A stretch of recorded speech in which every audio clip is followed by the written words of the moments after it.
أتقاكم إن الله عليم خبير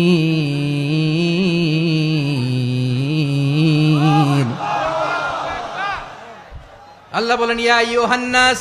ইন্না খালাকনাকুম মিন যাকারিন ওয়া উনসা ও দুনিয়ার মানুষেরা শোনো তোমাদের সবাইকে সৃষ্টি করেছি এক পুরুষ এক নারী থেকে আওয়াজ করে বলতে হবে পুরুষটার নাম কি এবার আওয়াজ করে বলুন নারীটার নাম কি মিন যাকারিন ওয়া উনসা এক নারী এক পুরুষ থেকে তৈরি করেছি যাতে যাতে দলে দলে তোমাদেরকে বিভক্ত করেছি যাতে একে অপরের সাথে পরিচিত হতে পারো so may you interact each other বিভিন্ন দেশে বিভিন্ন দলে তোমাদেরকে বিভক্ত করেছে যাতে ইন্টারঅ্যাকশন হতে পারে তাআরুফ হতে পারে লিতাআরফু যাতে তাআরুফ হয় পারস্পরিক পরিচিতি হয় তাহলে আমাদের অরিজিন এক এই আয়াতটা যে কত powerful this verse addresses the entire human being অনেক আয়াতে আল্লাহ বলে ইয়া আইয়ুহাল্লাযীনা আমানু ওহে মুমিনরা অনেক আয়াতে আল্লাহ বলে ওহে মুসল্লিরা ওহে মুমিনরা ওহে বিশ্বাসীরা কিন্তু এখানে আল্লাহ মুমিন মুসল্লি আস্তিক নাস্তিক ভেদে সবাইকে একসাথে অ্যাড্রেস করেছেন আল্লাহ বলেছেন ইয়া আইয়ুহান নাস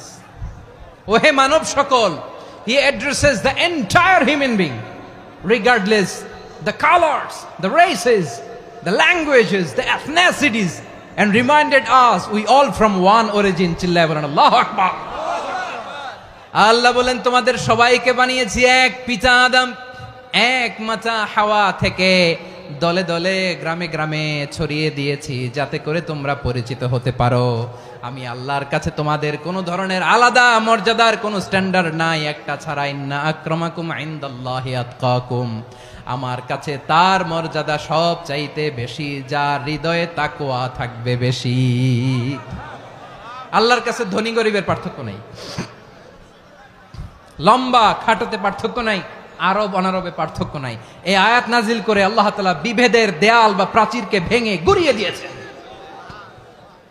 সবাই সমান আমরা সবাই সমান কোনো পার্থক্য নাই তাহলে আমরা এক উম্মাহ আওয়াজ করে বলতে হবে আমরা কি আমরা কয় উৎস থেকে এসেছি এক উৎস এবার আল্লাহ বললেন শুধু তাই না বিশ্বনবী আমাদের শিখিয়ে দিলেন শুধু এক উম্মাহ না শুধু এক উৎস না তোমরা এক দেহ এক প্রাণ আল্লাহু আকবার এক দেহ এক প্রাণ বানানোর কথা না বিশ্বনবীর কথা বিশ্বনবী বলেন মাসালুল মুমিনিনা ফি তাওয়াদ্দিহিম ওয়া তাআতুফিহিম ওয়া তারাহুমিহিম মাসালুল জাসাদ মুমিনের ভালোবাসা সম্প্রীতি ঔদার্যতা এটা দৃষ্টান্ত কি লাইক ওয়ান সিঙ্গেল বডি একটা দেহের মতো সবাই